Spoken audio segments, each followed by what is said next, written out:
ناظرین، آج ہم آپ کو مثانے کی گرمی کے بارے میں بتائیں گے۔ جو لوگ گرم تیز مسالہ جات اور تلی ہوئی اشیاء کا زیادہ استعمال کرتے ہیں، فاسٹ فوڈ، کولڈ ڈرنکس، انڈے، مچھلی اور گوشت وغیرہ کا بھی بہت زیادہ استعمال کرتے ہیں، سگریٹ اور شراب کا حد سے زیادہ استعمال کرتے ہیں، وہ لوگ اکثر مثانہ کی گرمی کا شکار رہتے ہیں۔ ان کے جسم میں گرمی حد سے زیادہ ہو جاتی ہے، جس سے پیشاب جل کر اور پیلا زرد آتا ہے، ہاتھ پاؤں میں جلن ہوتی ہے، پیشاب سے پہلے اور بعد میں قطرے آنے لگتے ہیں، احتلام کا مسئلہ عام ہو جاتا ہے۔ احتلام کا بار بار ہونے اور قطروں کا مسلسل اخراج ہونے کی وجہ سے جسمانی کمزوری ہو جاتی ہے۔ اگر ان مسائل کا علاج نہ کیا جائے تو کچھ عرصے کے بعد جوڑوں کے درد بھی شروع ہو جاتے ہیں۔ اس لیے آج ہم آپ کو مثانہ کی گرمی کے لیے ایک مفید اور اثردار مرجب گھریلو نسخہ بتائیں گے۔ مثانہ کی گرمی کے لیے ویسے تو بہت سے نسخے ہیں، مگر ہم آپ کو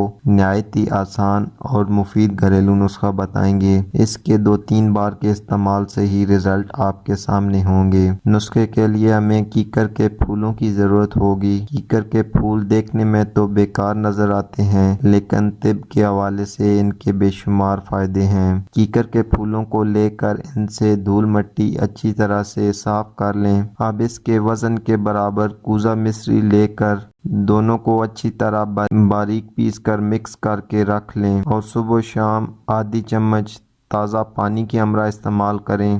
اس نسخے کو کم از کم 10 دن لازمی استعمال کریں۔ اس کے استعمال سے انشاءاللہ مثانہ کی گرمی دور ہو جائے گی، لیکن اس نسخے کے استعمال کے دوران گرم اور تلی ہوئی اشیاء سے مکمل پرہیز کریں۔ پھل اور سبزیوں کا استعمال زیادہ سے زیادہ کریں۔ امید کرتا ہوں آج کی ویڈیو آپ کے لیے مفید ثابت ہوگی۔ اسی کے ساتھ اجازت چاہتا ہوں۔ اللہ حافظ۔